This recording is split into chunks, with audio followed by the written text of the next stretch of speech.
Do we still have shields? I yelled. 30%, sir, Tactical responded. It'll have to do. Brace for impact, I shouted, as a 150-meter chunk of ice smashed into what was left of the shields just off the port side. Shields gone, sir, Tactical stated, just as gravity cut out. Engineering, get grabbed back online, I yelled, as we were now uncontrollably spinning laterally. Everyone was flung from their stations, the ship spinning around us. Engineering replied over comms, working on it, Captain. 2 minutes later, we dropped to the deck with a thud, my head spinning. I called out, engines? Helm responded, maneuver and RCS thrusters only, correcting now, sir. The inertia was grotesque as the thrusters stopped the rotation of the ship. I took a deep breath. Are we clear? I demanded, while half of the bridge crew pulled themselves off the floor and walls, fighting nausea. Yes, sir, Helm stated, while breathlessly crawling back to his station. Status report, I asked, bleary-eyed, and recovering from the G-forces as Helm emptied his stomach. Shields were down, engines were burned out, and the power was fluctuating at best. Grav was functional, at least. Engineering, status. Are we dead in the void? I asked. Affirmative, Captain. We just have enough power for life support, grav and comms, the chief engineer said. Power plant is at 30% and stable, but just barely. What the storm's happened up there? Stand by, Chief, I said. Nav? What the storm's happened? Nav explained that on our way to a trinary star system we were tasked to explore, we impacted what appears to be a shell of a rock, an ice, 34 light days in diameter. The nav computer executed an emergency drop from hyperlight, just before smashing into the field, not unlike an asteroid belt.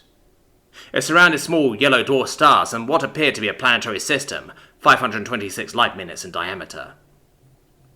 Looks like we're not going anywhere for a while, I said. Engineering, send a tight beam to the nearest outpost in Council space appraising them of our situation. Requisition any parts we need.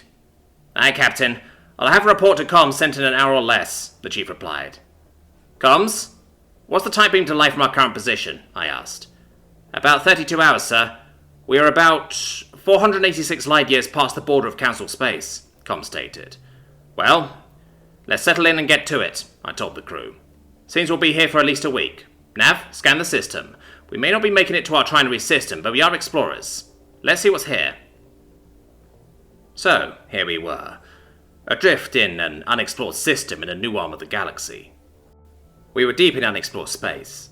Stuck in a new star system with a week's wait for supplies.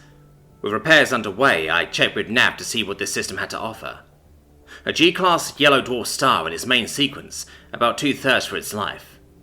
4 rocky bodies in what I'm going to refer to as the inner system, as there is an asteroid belt between the 4th and 5th planet. The 5th through 8th planets were gas bodies of hydrogen, helium, nitrogen, and so forth. The 5th planet, though, was huge. The 6th had enormous rings and storms. They were beautiful. The 7th must have collided with something early in its forming, as it was almost completely on its side. The 8th didn't look too special. An incredible shade of blue, but sensors said it had unbelievable wind speeds. Wait until the big brains of the Science Directorate see this. Wonder if there's life. I started to say, let me know, but was cut off. Sir, we are not alone, Nav stated. Yes, I have my answer. We have contact? How far out up? I stopped as I looked through the 2 by 3 meter main viewing port. With the bridge dimmed and the overlays off thanks to the red alert from the impact, I saw what appeared to be a small ship about 10 meters wide over the hull 50 meters from the viewport. Its spotlight now shining into the main viewport. We sat there stunned. This system was unknown, but we have never had any indication there may be activity in this quadrant of the galaxy.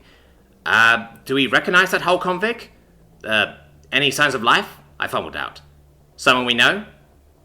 There was a pause. No, sir. Nothing on record, Tactical said. I think it's alien. We may have a first contact on our paw, sir. Well, storms and shades, I thought, as I slicked back my fur. Looks like we are not alone after all. I was about to call for a tactical scan when it started broadcasting. Sir is broadcasting a signal. Looks to be high-band radio. 338 megahertz. It looks like binary, comms said. It appears to be a program trying to download. After a few seconds, comms stated, I've sandboxed it, sir. Should I run it in isolation? Huh. Binary. Binary is the universal language. Might be data on their system. Race, culture, and attack? Does the code look dangerous? I asked comms. It doesn't appear to be. It seems to be an encoded message, comms replied. Run it isolated, Lieutenant. See what it says, I said. Aye, sir. Running now, comms said. A minute later, the message was translated from binary. It's instructions. First line states, "Be not afraid, friends." This transmission contains a program that installs translation software for our language. If you are understanding this, please run the program sent to you. Should I compile it with our translation system once it's downloaded? Comms asked. I'm not sure what to say. A new race? They knew enough that binary was the universal language. Was it a virus? Will this take down our systems? Do I dare run it? Is the translate software backed up? I asked. Comms responded, fur looking ruffled. It is, sir. Installing on your command, she said. Do it. Be prepared to abort and purge it if necessary, I said. We waited while the alien program installed. Then the comm screen went blank.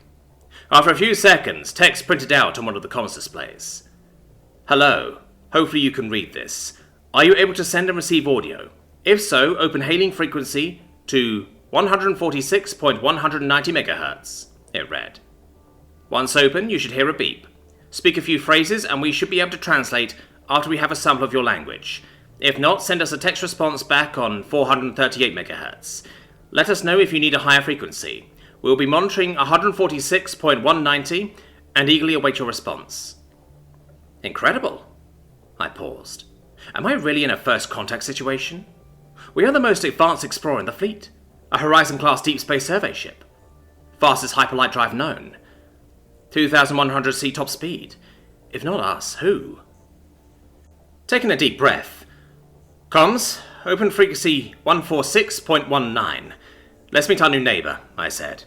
On it, comms replied. Hail open. First words of our species. One small leap for lupine kind. I waited for the beep, then spoke. Greetings. This is Captain Hatchie of the Council Exploration Cruiser Luxon. Can you understand me? After a moment, I repeated my greeting. There was a long, uncomfortable pause. Is the freak still open? I asked comms. It is, sir. Then came the reply. Greetings, Captain and the crew of the Luxon. We understand. Welcome to the Sol system. Are you in distress?